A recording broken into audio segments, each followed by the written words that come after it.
que vem primeiro em 2023. Bradesco. Olá, boa noite. Boa noite. A polícia recuperou hoje 43 celulares que tinham sido furtados em desfiles de blocos de carnaval. Os aparelhos estavam escondidos num quarto de hotel no centro de São Paulo. Os investigadores procuram agora por um senegalês que alugou o quarto do hotel. Ele é suspeito de ser um dos principais receptadores de aparelhos roubados na capital paulista. O depósito de celulares roubados funcionava num quarto neste hotel no centro de São Paulo. O imóvel fica na região da chamada Cracolândia. Ali, os investigadores encontraram 43 aparelhos que foram furtados ou roubados na última semana nos blocos de pré-carnaval. Os celulares estavam separados por modelo. Os policiais não encontraram o hóspede responsável pelo quarto. Esse suspeito é um indivíduo de origem senegalesa. Pelas nossas investigações, é um dos maiores receptadores de celulares furtados e roubados ali da região do Central de São Paulo. Segundo a polícia, o suspeito paga até R$ 400 por celular roubado ou furtado.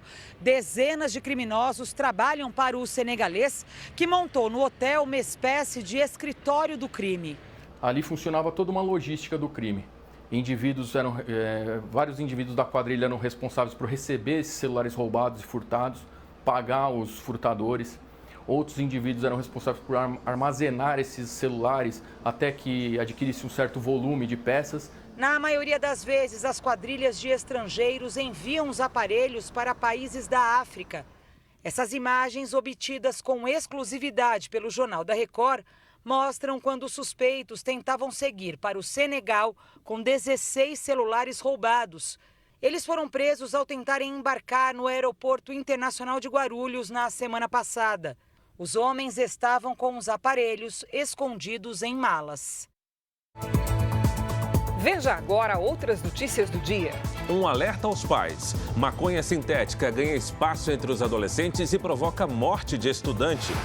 Depois de um ano da tragédia em Petrópolis, moradores reclamam de abandono e da falta de obras para evitar novas mortes. Teto de escola desaba sobre alunos em Manaus. Sob ataques do PT, presidente do Banco Central pede ao mercado boa vontade com o governo. Na Turquia, o trabalho de bombeiros brasileiros para encontrar sobreviventes dos terremotos. Na série especial, desenhos milenares revelam como viviam os primeiros brasileiros no sertão do Piauí.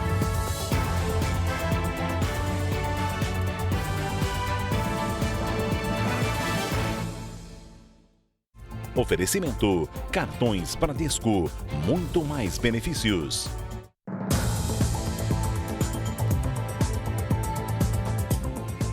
Um adolescente morreu depois de levar uma pancada na cabeça durante uma competição de Muay Thai, uma luta tailandesa na zona leste de São Paulo. No momento do acidente, o jovem usava equipamentos de proteção. Carlos Eduardo Oliveira, conhecido como Cadu, morreu depois de participar de uma luta de Muay Thai nesta academia de artes marciais na zona leste de São Paulo. Ele tinha 16 anos e o oponente 17. Testemunhas disseram à polícia que o jovem foi golpeado na cabeça durante a luta e passou mal. Ele foi levado por parentes a uma unidade de pronto atendimento aqui da região, mas não resistiu. Em depoimento, o professor disse que acompanhou a luta e que os dois lutadores usavam equipamentos de proteção. O professor contou que os golpes recebidos pelo aluno são previstos na modalidade e que imediatamente os dois lutadores foram separados. Foi quando ele percebeu que Cadu não estava bem. A mãe do rapaz foi ao IML com o professor para liberar o corpo. Eles ficaram em silêncio. A Federação Paulista de Muay Thai disse que não foi informada sobre o evento. A polícia vai investigar se os jovens seguiam as regras do esporte. Hoje, na academia onde aconteceu a luta, não havia ninguém. Olha, em nota, o responsável pelo local onde aconteceu o evento informou que apenas cedeu espaço para um encontro de alunos e negou que Carlos Eduardo tenha levado um golpe na cabeça. Afirmou que ele sofreu um mal-estar. 9 integrantes de uma milícia foram presos hoje na zona oeste do Rio de Janeiro, depois de invadir um sítio e fazer uma família refém. O grupo pretendia expulsar os proprietários e expandir o controle sobre a região. Dos 9 homens, 4 foram presos na entrada do local onde as vítimas eram feitas reféns. Os outros 5 tentaram fugir, mas foram capturados em uma região de mata nos arredores. Entre os detidos está um tenente da Polícia Militar. Felipe Pinto Ferreira Gedeão integrava uma unidade de polícia pacificadora do Rio de Janeiro. O grupo manteve 3 mulheres reféns depois de invadir um sítio no bairro Campo Grande, na zona oeste da cidade. A região tem forte atuação da milícia. As mulheres ficaram por cerca de 2 horas sendo agredidas e ameaçadas de morte pelo grupo. De acordo com a polícia, o objetivo dos milicianos era expulsar a família do local para ficar com o sítio. Mas um vizinho desconfiou da movimentação e pediu ajuda.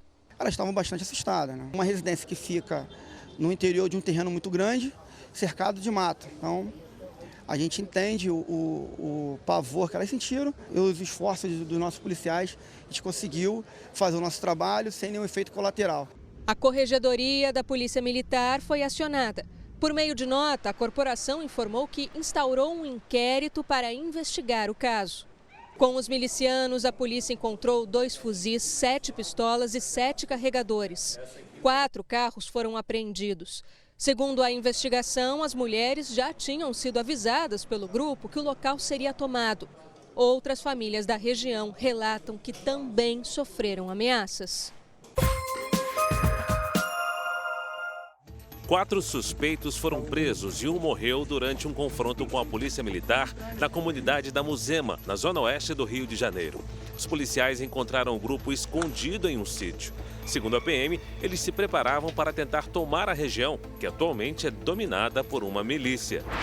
O Rio Grande do Sul começou a vacinar idosos com as vacinas bivalentes contra a Covid-19. O imunizante combate diferentes variantes da doença. A campanha nacional de vacinação começa daqui a 2 semanas, no dia 27 de fevereiro. Cerca de 700 moradores de São Luís do Paraitinga, no interior de São Paulo, estão desalojados por conta da chuva forte que atinge a região. O nível do rio que corta a cidade chegou a subir 4 metros de altura e a previsão é de mais temporal nos próximos dias. Por causa do mau tempo, o carnaval da cidade foi cancelado. A popularização da maconha sintética coloca em risco a vida de adolescentes nas periferias de São Paulo. Uma mãe tenta alertar as autoridades sobre os efeitos devastadores da substância depois que o filho dela, de apenas 12 anos, morreu. David Dias era um menino extrovertido que adorava motos. Ele queria trabalhar, fazer faculdade, ele queria ter o carro dele, ele queria ter a moto dele. Todos esses sonhos foram enterrados no último dia 3. David morreu aos 12 anos depois de fumar a droga K2. Cheguei, ele estava muito passando mal. Quando chegamos no hospital, ele teve outra parada cardíaca, só que eles não conseguiram reanimar ele. A mãe conta que desde dezembro, as crianças e os adolescentes do bairro na periferia de Diadema, na Grande São Paulo, mudaram o comportamento, inclusive David. O Natal das crianças não foi curtindo, eu não vou mentir. Foi tudo nas drogas. Você só via criança vomitando, dormindo. Não tinha mais bomba, não tinha as crianças correndo, se divertindo, só droga. K2, K9, Spice, maconha sintética, são alguns nomes dados para a mesma droga. É uma mistura perigosa de substâncias químicas. O entorpecente foi criado na década de 1990 nos Estados Unidos, mas o consumo aqui no Brasil tem crescido muito nos últimos anos. E alguns especialistas no tema já consideram o crack do futuro. O K2 é uma droga barata, custa cerca de R$ 5,00 a porção. Os efeitos são diferentes e a potência é muito maior que a da maconha vegetal. Tem uma absorção muito rápida da substância no corpo. E isso causa um efeito muito rápido. Depois, quando ela cai muito rápido também. E aí a pessoa vai e fica buscando cada vez mais. A procura neste centro de atendimento a dependentes químicos de São Paulo tem aumentado. Desde o final do ano passado, mais ou menos, até agora, muitos casos novos de jovens que estão fazendo uso e aí chega aqui quando não consegue lidar com a abstinência. Então, falando que está ficando agressivo em casa, está quebrando tudo. A mãe de David tem mais 4 filhos. A família vai se mudar. Não dá para continuar. Muito difícil. Na França, o corpo de uma mulher foi encontrado esquartejado em um parque de Paris, em um local bastante movimentado na cidade. O crime chama a atenção para a onda de violência na capital francesa. O Parque de Butte-Chaumont, na região noroeste de Paris, foi fechado para a perícia depois que a polícia encontrou restos mortais de uma mulher dentro de sacos plásticos. Hoje, mais partes do corpo foram descobertas. O parque é uma das maiores áreas verdes da cidade e é muito frequentado por turistas e moradores. A polícia abriu um inquérito para investigar o assassinato. Os agentes aguardam o resultado da necropsia para ter mais informações sobre o crime. Os investigadores suspeitam que a morte ocorreu recentemente. Em outubro do ano passado, na mesma região, uma menina de 12 anos foi encontrada morta dentro de um baú. O corpo tinha sinais de tortura. Uma outra investigação está em andamento em Paris. Há pouco mais de uma semana, uma turista brasileira de 20 anos viveu um pesadelo nos jardins da Torre Eiffel. Em uma entrevista dada com exclusividade ao Jornal da Record, a jovem, que preferiu não se identificar, contou que ela e a irmã foram abordadas por 2 homens. Uma delas foi violentada. Depois do crime, a vítima reclamou do descaso dos policiais. Eu fui falar com a patrulha, tentei explicar para o policial o que estava acontecendo. Ele me disse que não poderia ser feito nada. A polícia disse que encaminhou o caso para a procuradoria. Até agora, o agressor não foi encontrado. Um homem foi gravado quando tentava roubar uma loja de conveniências na Califórnia, Estados Unidos. O ladrão rende a funcionária com uma faca. O suspeito faz ameaças e a mulher grita por socorro. A funcionária então consegue tomar a faca do criminoso e corre atrás dele. Até agora, o assaltante não foi preso. De volta ao Brasil, o presidente do Banco Central, Roberto Campos Neto, disse hoje que é contra mudar a meta de inflação, como quer o presidente Lula. Depois de várias críticas do presidente à meta de inflação, a estratégia do governo agora é que a discussão econômica passe longe de Lula. Quem subiu o tom foi a presidente do PT. Gleisi Hoffmann atacou o mercado financeiro, os ricos e o Banco Central. Está na hora de enfrentarmos esse discurso do mercadocrata, dos ricos desse país, que temos risco fiscal. Qual o risco? De não pagar a dívida? Mentira! Nossa dívida é toda em reais, numa proporção razoável do PIB. Eles mentem. E o Banco Central, uma autarquia do Estado brasileiro, corrobora com a mentira, impondo um arroxo de juros elevados ao Brasil. Campos Neto não revidou os ataques recentes e buscou esfriar a temperatura. O investidor é muito apressado, é muito afoito, né? E assim, acho que a gente precisa ter um pouco mais de boa vontade com o governo, né? Com 45 dias é pouco tempo. Acho que tem tido uma boa vontade enorme do ministro Haddad de falar, olha, nós temos aqui, né, um princípio de seguir um plano fiscal com disciplina, tem um arcabouço que está sendo trabalhado. Lula quer que a meta de inflação seja aumentada para 4,25%, um ponto a mais que a vigente. A equipe econômica propõe um aumento tímido de 0,25%. Já Roberto Campos Neto é contra a mudança e diz que ela pode ter efeito contrário. Acho que a gente já tem um sistema de metas que funciona bem. Acho que a hora é hora de não pensar em fazer experimentos, e sim em ver como que a gente faz para melhorar a credibilidade, porque a boa vontade está lá, tem dinheiro para entrar no país. Hoje, em reunião com o presidente, o ministro da Fazenda, Fernando Haddad, teria convencido Lula a deixar essa discussão só para abril, quando for apresentada a proposta da âncora fiscal. Nós estamos numa situação do ponto de vista da inflação mais confortável e do ponto de vista do juro numa situação menos confortável. Nós vamos trabalhar nessa direção, eu tenho certeza que nós vamos chegar num bom entendimento. A âncora fiscal mencionada na reportagem é o conjunto de regras que o governo vai elaborar para comprovar que conseguirá pagar suas despesas e não gastar mais do que arrecada. Nesta quinta-feira acontece a primeira reunião do Conselho Monetário Nacional. Será a primeira vez que Roberto Campos Neto, do Banco Central, Fernando Haddad, da Fazenda e Simone Tebet, do Planejamento, vão se reunir para discutir a política monetária. Veja ainda hoje, mais de uma semana após o terremoto na Turquia, sobreviventes ainda são resgatados dos escombros. Volkswagen suspende produção de veículos em 3 fábricas do país por falta de peças. Procuradoria-Geral da República denuncia mais 139 pessoas por participação nos atos de vandalismo em Brasília. Chuva em São Gonçalo deixa uma pessoa morta e família desaparecida.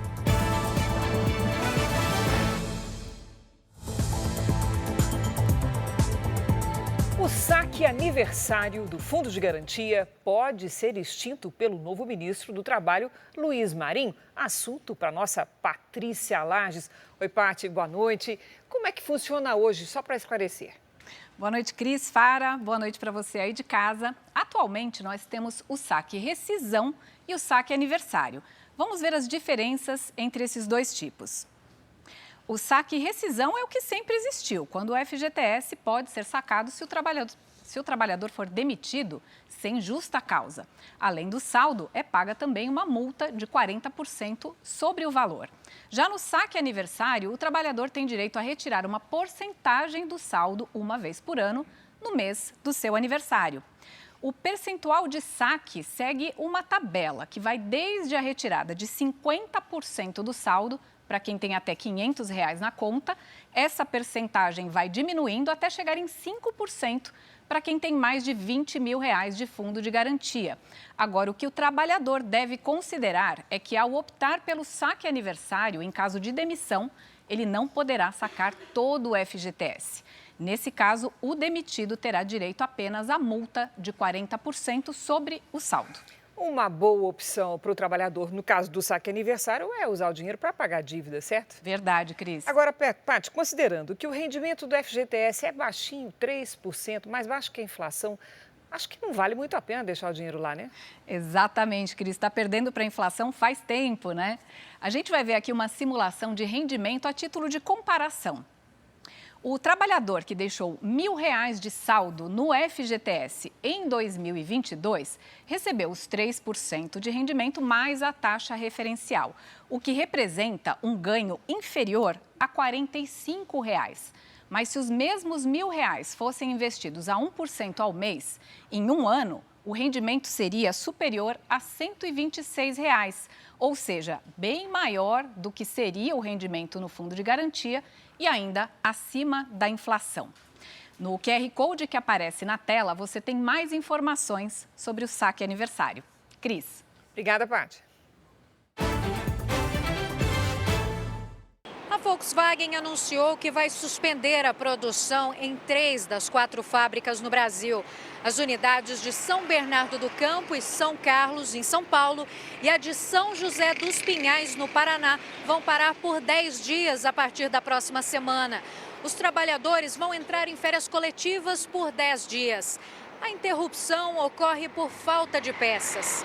A suspensão é reflexo da crise dos semicondutores que se agravou durante a pandemia. Semicondutores são usados em chips nos componentes eletrônicos dos veículos. Segundo dados da Anfávia, cerca de 620 mil carros deixaram de ser fabricados no Brasil desde 2020.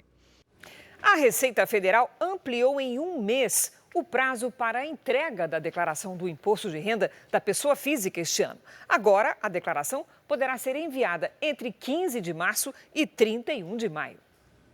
A Procuradoria-Geral da República denunciou mais 139 pessoas por participação nos atos de vandalismo nas sedes dos 3 poderes em Brasília. Hoje, mais 6 acusados de envolvimento foram presos pela Polícia Federal.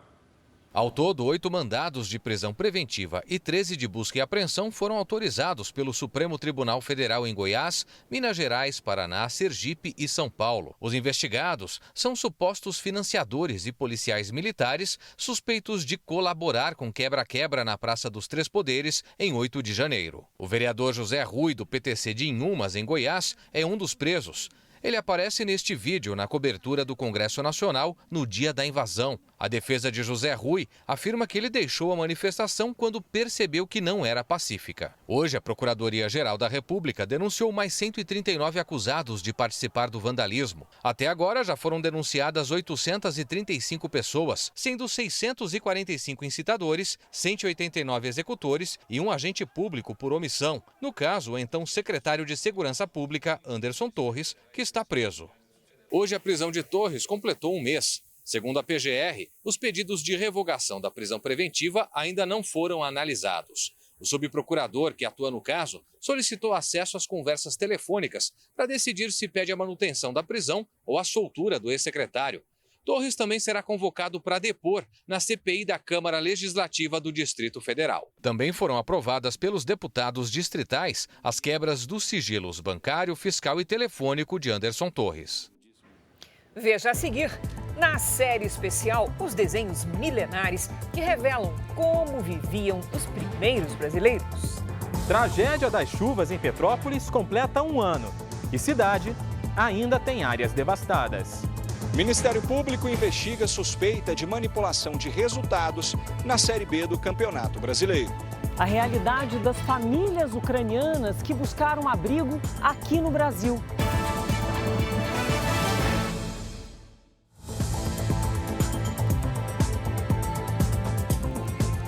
Mais de uma semana depois do terremoto atingir a Turquia e a Síria, sobreviventes ainda são resgatados dos escombros. O jornalista Roberto Cabrini mostra o trabalho de bombeiros brasileiros nas buscas por vítimas. A vida resiste. Em Kahramanmaraş, 2 irmãos são resgatados depois de 198 horas soterrados. Os bombeiros documentam o delicado trabalho com uma câmera passada de mão em mão até o local onde os jovens estão. Uma cena emocionante. Apesar da fome e do extremo cansaço, eles sorriem, gratos por estarem vivos. Mohamed Inês e Neninar, de 17 anos, e Baki e Neninar, de 21, foram encaminhados para o hospital. Na mesma região da Turquia, socorristas retiram dos destroços um homem de 67 anos.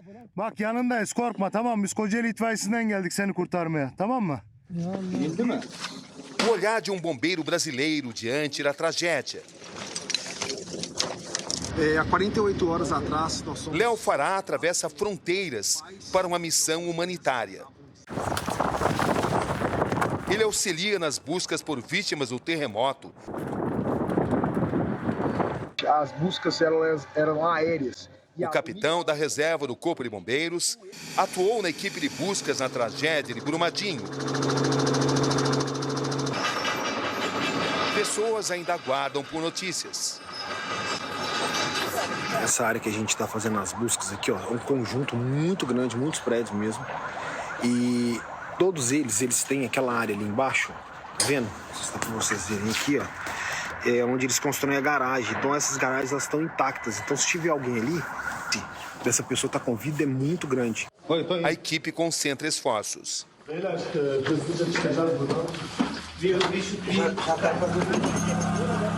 O bombeiro Fará segue à procura de sobreviventes. Ele e a equipe de resgate são solicitados na busca por crianças. Chegaram a ouvir algumas vozes, a gente fez a busca técnica por chamada escuta e nós também ouvimos a voz dessas crianças. Trouxemos mais pessoas, começamos a fazer a busca por elas. A princípio eram 4 crianças que ainda estavam vivas. Os homens emitem sons, fazem barulhos nos escombros, na esperança de ouvir alguma resposta.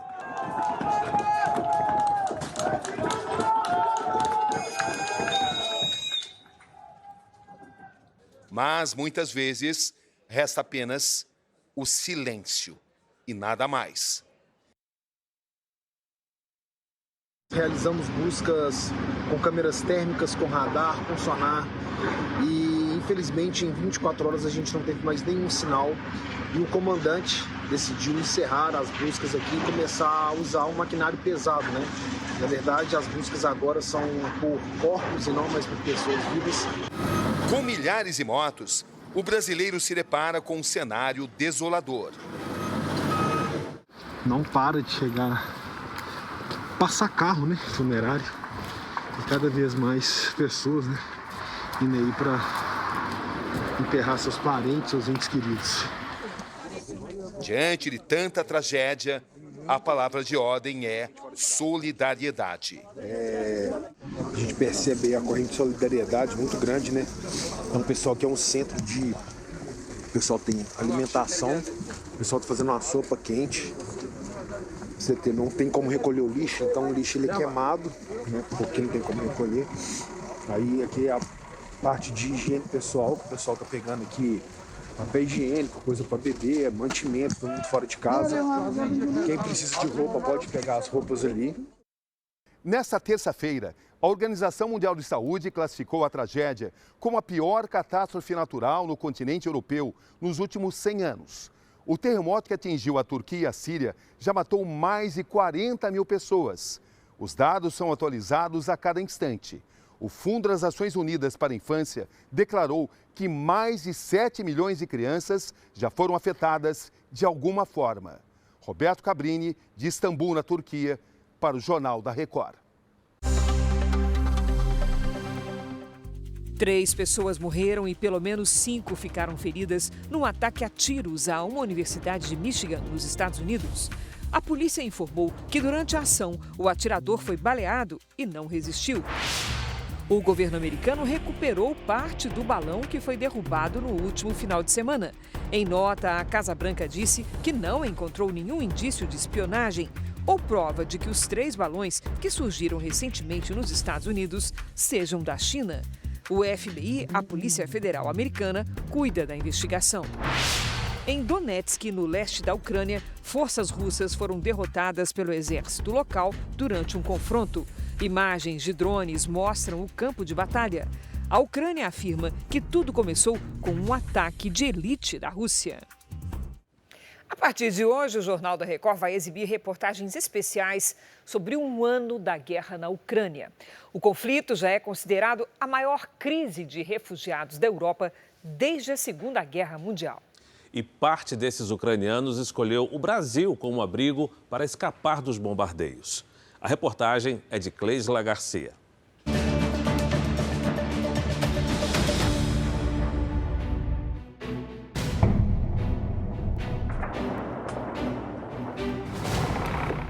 A maioria quer voltar, não para a guerra, mas para quem ficou. Ficou pai, ficou irmão, ficou filho, se tiver mais de 18 anos, ficou marido. O que parecia uma ameaça se tornou uma guerra que se arrasta desde fevereiro do ano passado. Desde o início da invasão russa, cerca de 8 milhões de ucranianos migram de um canto para outro dentro do próprio país, em busca de regiões mais seguras. Nós estamos em Kiev, Vinícius, Lviv, tentando dar apoio às pessoas que estão nesse movimento de saída ou que se deslocam dentro do país. Além dos deslocamentos internos, outros 6 milhões já deixaram a Ucrânia. A maioria, mulheres e crianças, tenta escapar para países que fazem fronteira, como Polônia, Eslováquia, Hungria e Romênia.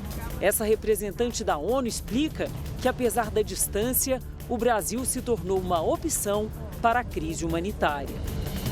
O país se destaca pela emissão do visto humanitário, para que pessoas possam sair e buscar o reconhecimento da condição de refugiado ou uma residência temporária em outro país de uma maneira segura. Segundo a Polícia Federal, desde o início do conflito, mais de 15 mil ucranianos vieram para cá. Essa médica brasileira, que se formou na Rússia, ajuda esses refugiados com aulas de português e tradução. Elas chegaram assustadas, mas elas viram que a gente preparou plaquinha, bem-vindos, ganharam lanchinhos, a gente recebeu eles, vem explicando tudo.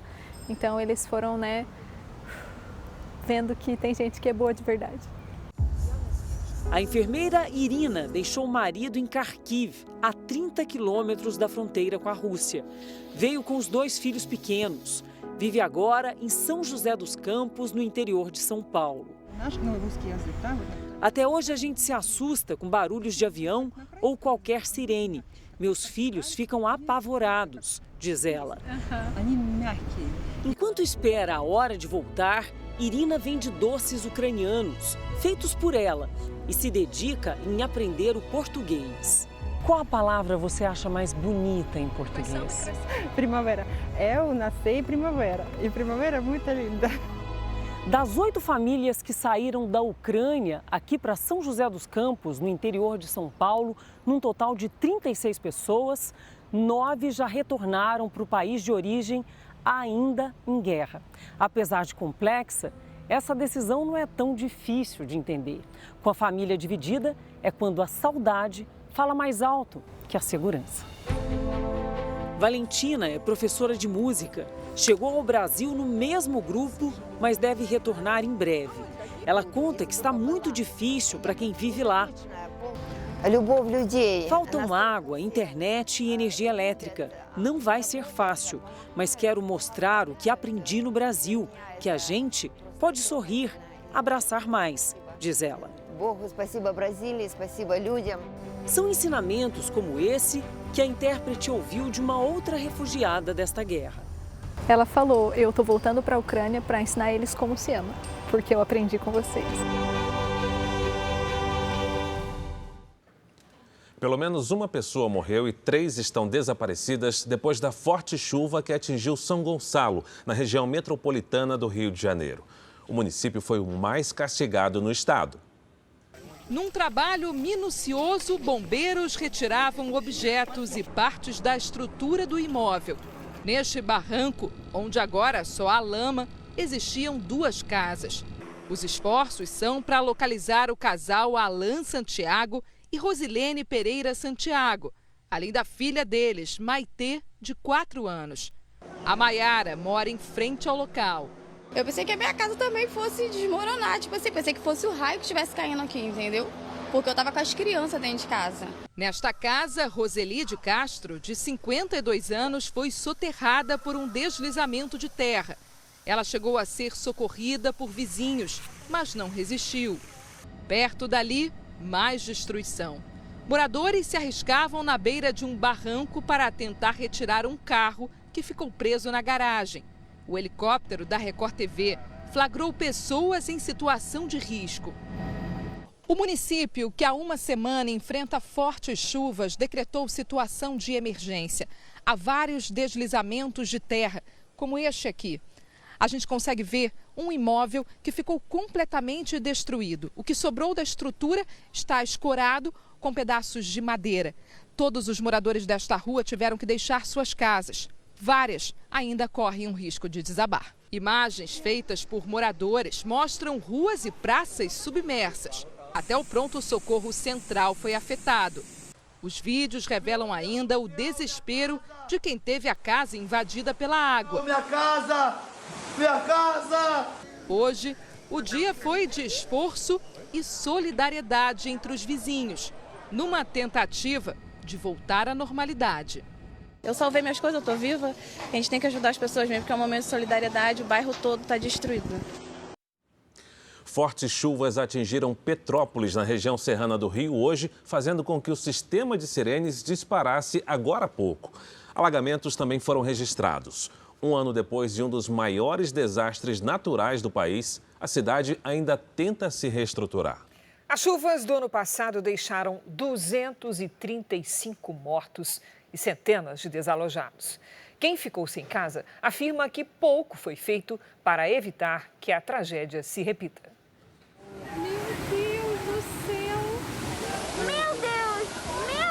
Desceu o morro todo aqui, ó. Não existe mais dormir uma noite inteira. Nesse 1 ano, nunca mais eu tive um sono tranquilo. Nesse tempo eu criei olheiras, criei rugas e o medo, né? Faço tratamento psicológico, outras pessoas fazem também. E é medo, muito medo. Meu Deus do céu, gente. Gente, olha que loucura aqui lá na serra. Caiu tudo, tudo! Sai daí! Um filme de terror muito forte. Muita gritaria, socorro. Isso está sempre na minha cabeça. Eu vejo esse cenário praticamente 24 horas. Mesmo que eu queira esquecer ele, eu não consigo. Cuidado! Pelo amor de Deus! Segura ele, cara! A vida em Petrópolis ainda não voltou ao normal. A Defesa Civil informa. Atenção, há risco de inundação nesta área. Dirijam-se para locais seguros ou linhas de segurança. Já tem que ficar preparado, né? Tirar as coisas da loja de baixo, botar tudo para cima e avisar os outros amigos comerciantes, né? A apreensão que se tornou comum desde aquele fim de tarde de uma terça-feira. Há um ano, a chuva tomava a proporção de tragédia em poucas horas. Olha lá, outra mulher ali! Ai, meu Deus do céu! Para lá! Um temporal provocou inundações e deslizamentos de terra em Petrópolis, região serrana do Rio de Janeiro. A morte de pelo menos uma pessoa foi confirmada. Nós falamos ao vivo aqui da cidade de Petrópolis, onde oficialmente o Corpo de Bombeiros confirma pelo menos 18 mortes, mas o número pode ser ainda maior. E foi. 235 pessoas morreram. Pelo menos 900 famílias também perderam as casas ou ficaram fora delas por segurança. Segundo o levantamento obtido pelo Jornal da Record, ao fim de 2022, mais pessoas morreram do que nasceram em Petrópolis. A tragédia, que completa um ano nesta quarta-feira, ainda abala quem perdeu vizinhos, amigos, parentes, como o Alex. O irmão e o filho dele, de 18 anos, morreram no trabalho. A minha retomada é a dor do meu filho, que é isso que eu estou tendo que vencer a cada dia, né? Mas eu procuro vencer a dor lembrando dele, falando, estou com um amigo, eu lembro dele, falo, sempre, entendeu? Igual eu falei, é um tesouro que eu perdi, cara. Essas casas estão fechadas. Elas foram interditadas pela Defesa Civil. Essa, por exemplo, corre o risco de desabar se voltar a chover forte. A enxurrada abalou a estrutura. A parte da frente ficou totalmente destruída. Aqui em cima funcionava um bar, que estava cheio na hora da tragédia. Agora, restam apenas escombros. Nós estamos no Morro da Oficina, onde ocorreu o maior deslizamento de terra do temporal de fevereiro do ano passado. Aqui morreram 93 pessoas. Hoje, o mato toma conta do grande descampado que se formou. Nada foi feito. Por isso, quem mora nessa região ainda tem medo.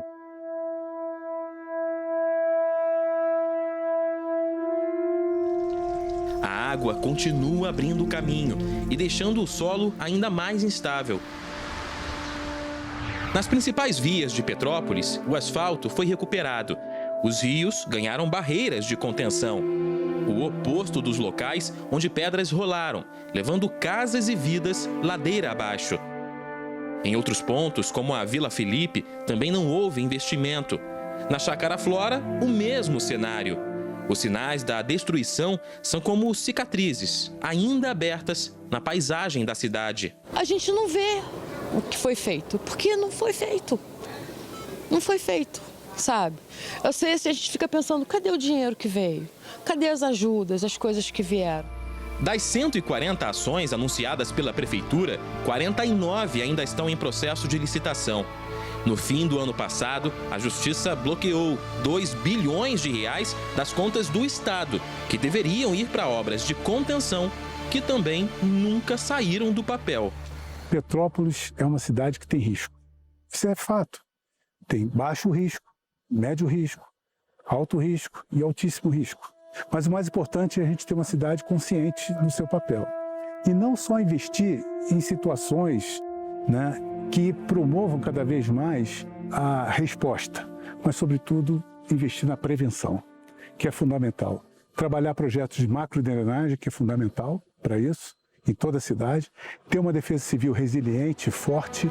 Quase 3.500 moradores dependem hoje de aluguel social. Até o próximo verão, Petrópolis espera ter um novo mapeamento de áreas de risco e desapropriar quase 200 imóveis. A cidade, que até hoje chora as perdas, luta para recomeçar. É isso que eu pretendo. Ser forte, entendeu? para mim poder chegar lá.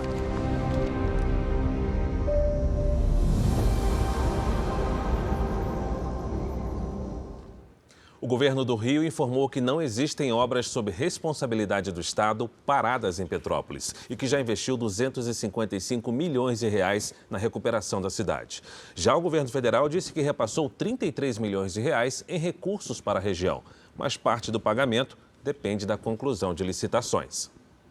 Além dos transtornos causados pelos temporais, o tempo seco também preocupa. O número de queimadas aumenta diariamente no Rio Grande do Sul. Vamos conversar com a Lidiane Sayuri.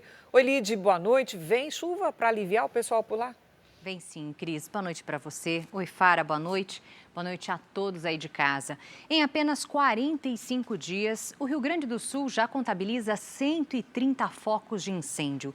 Brigadistas se revezam na tentativa de controlar o avanço das chamas. É o terceiro ano seguido de chuva abaixo da média na região.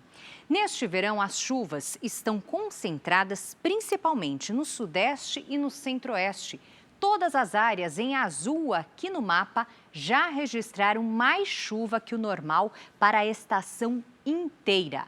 Neste momento, as nuvens se espalham entre o Rio Grande do Sul, o interior de Minas Gerais e o norte do Brasil. No sul, uma frente fria e uma circulação de ventos na Argentina e no oceano formam temporais a qualquer hora. Nesta quarta-feira, risco de chuva forte também no extremo norte do país. Entre o Rio Grande do Sul e o Rio de Janeiro, alerta de granizo e ventanias. No sudeste, no centro-oeste, no norte e no nordeste, possibilidade de transtornos. Nas áreas claras, dia de sol. Finalmente, um alívio no calorão de Porto Alegre. A máxima não passa dos 28. O Rio será a capital mais quente, com 37. Em Cuiabá, 35 e até 32 em Rio Branco.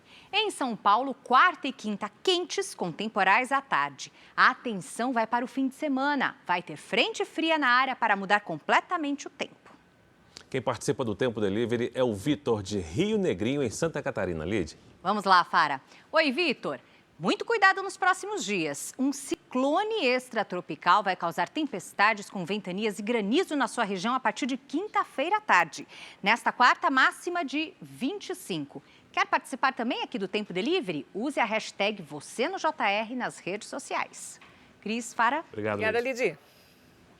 O presidente Lula visitou o município de Santo Amaro, na Bahia, e assinou uma medida provisória para retomar mais de 5.000 obras do programa Minha Casa, Minha Vida. Ao todo, foram entregues hoje mais de 2.700 residências em 6 estados. Com a reestruturação, o programa Minha Casa, Minha Vida deve beneficiar famílias com renda de até R$ 2.740. 3 jogos da Série B do Campeonato Brasileiro do ano passado estão sob suspeita. O Ministério Público de Goiás investiga uma quadrilha que teria comprado jogadores para manipular os resultados. A operação do Ministério Público aconteceu em Goiás, Mato Grosso, Minas Gerais, Rio de Janeiro e São Paulo. Foram cumpridos mandados de busca e apreensão. Um homem foi preso na capital paulista. O suspeito, que não teve o nome divulgado, seria o líder do esquema e o responsável por abordar os jogadores. No celular dele, os promotores encontraram esta mensagem, tratando da manipulação de resultados da rodada do último fim de semana em campeonatos estaduais. O Ministério Público descobriu que a quadrilha abordou atletas para manipular resultados da última rodada da Série B do Brasileirão de 2022. Em troca, os jogadores receberiam parte do prêmio recebido com apostas esportivas. Nesses sites da internet, quanto mais variáveis o apostador acerta, maior o valor do prêmio.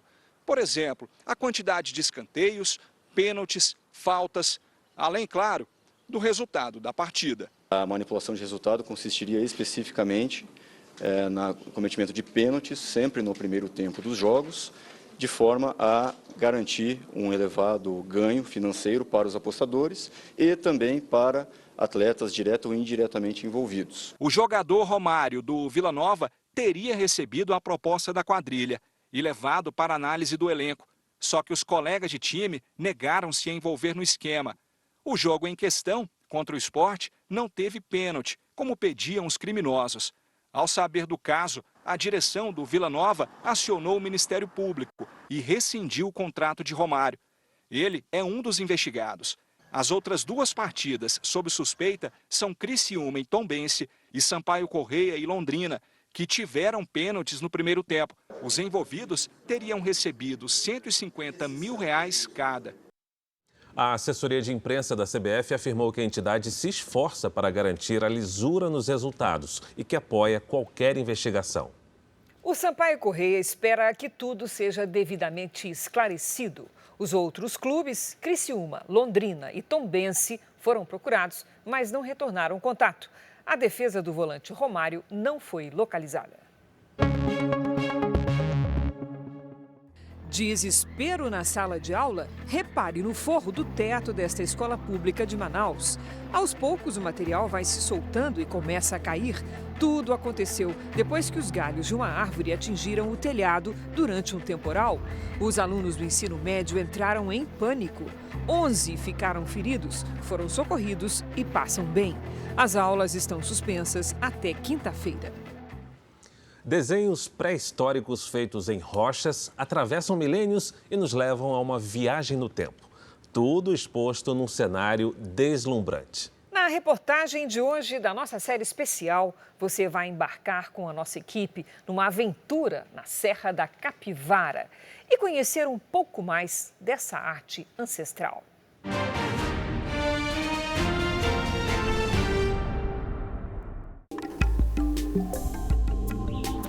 44 anos depois da fundação, os pesquisadores ainda não sabem o número exato de pinturas pré-históricas no Parque Nacional da Serra da Capivara. O que se sabe ou se imagina é que as histórias em quadrinhos ancestrais mostram até com uma certa clareza o dia a dia das comunidades que viveram nesta região há milhares de anos. São representações de animais em movimento, emas, felinos, veados e capivaras que hoje já não existem no local. E quem passa por aqui tem a sua própria interpretação sobre alguns desenhos.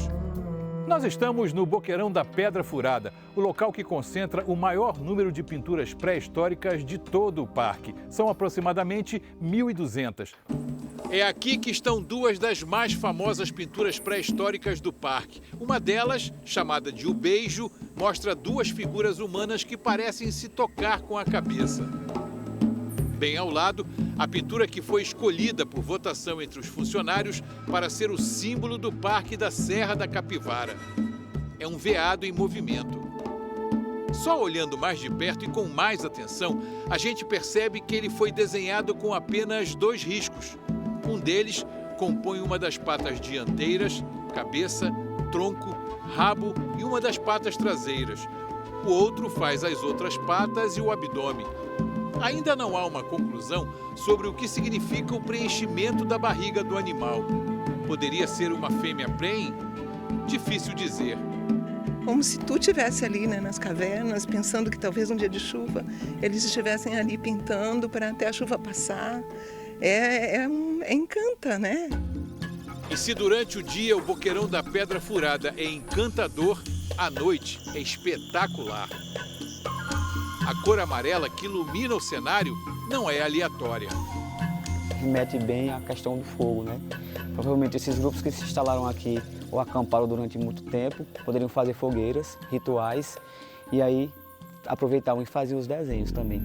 É uma viagem no tempo, caminhando bem junto ao paredão de pedra, como os antigos certamente fizeram, aproveitando o calor das fogueiras para eternizar nas rochas do parque a sua história. Como nós escrevemos livros, esses eram os livros deles, né? Escritos na parede rochosa. Já era uma sociedade capaz de registrar seus pensamentos nas pinturas e com tintas que eles faziam e que duram até hoje, que estão aí, né?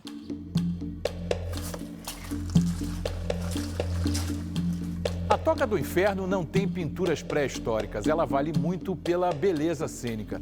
Mas há pelo menos 2 detalhes que merecem a atenção dos visitantes. Um deles é esse aqui, ó. Óxido de ferro, que os pesquisadores acreditam seja a base da tinta usada pelos antigos para fazer os desenhos nas rochas, principalmente os desenhos na cor vermelha. O outro detalhe é que a Toca do Inferno tem fama de ser mal assombrada. Antes da criação do parque, a BR-020 cortava essa área, então era passagem de muitas pessoas, inclusive tropeiros e às vezes também esses caçadores que vinham à noite, viam luzes, toques de sanfona. E certa vez também eu já vim com um grupo de visitantes e uma pessoa que eu estava disse que avistou uma onça preta aqui dentro da caverna. Então a gente saiu bem rápido para não ter muita insegurança para o visitante. Bem rápido você quer dizer correndo? Correndo. Agora vamos em direção à Pedra Furada, um dos cartões postais do Parque da Serra da Capivara. O buraco aberto no paredão de arenito surgiu ao longo de milhões de anos pela ação da chuva, do vento e da variação de temperatura. Perfeito, é a perfeição, né? Só a gente preservar para manter, é incrível, maravilhoso. O parque tem 14 circuitos que levam a vales e cânions deslumbrantes e é bom economizar no fôlego, principalmente se o acesso for por esta escada de 114 degraus que a nossa equipe encarou. São 65 metros. Ela tem até um guarda-corpo aqui, ó, que protege as pessoas aqui, tá vendo? Lá em cima basta uma rápida caminhada e o cenário que se abre é um presente da natureza. Este é um dos vários cânions do Parque da Serra da Capivara. Paredões de rocha maciça que chegam a até 150 metros de altura e que um dia, provavelmente há milhões de anos, estiveram no fundo de um mar que existia aqui nessa região. Eles são tão bonitos e tão imponentes que é difícil parar de olhar. Mas o dia avança e ainda temos lugares para ir. Agora, o desafio é menos íngreme, mas mais acidentado. Nesses 14 circuitos do Parque Nacional da Capivara, há trilhas fáceis, médias e difíceis.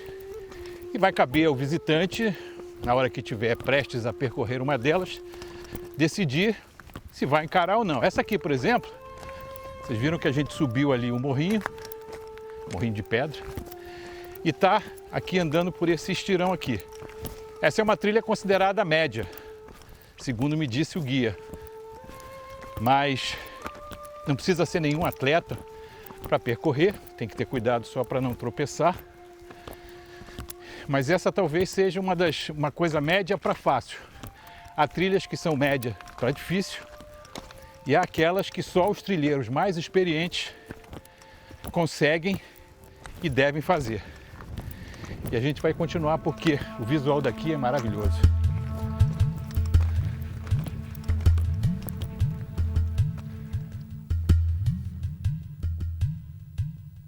Estamos na ponta da serra, a 500 metros de altitude em relação ao nível do mar. Daqui de cima a gente consegue contemplar o circuito mais importante do Parque Nacional da Serra da Capivara, o Baixão da Pedra Furada. Para ter essa visão espetacular de boa parte do Parque Nacional da Serra da Capivara, o visitante tem que chegar até este mirante onde eu estou. É a ponta da serra, o trecho final de uma trilha de aventura que demora mais ou menos 2 horas, ida e volta, e não é muito difícil. E olha, vale muito a pena, hein?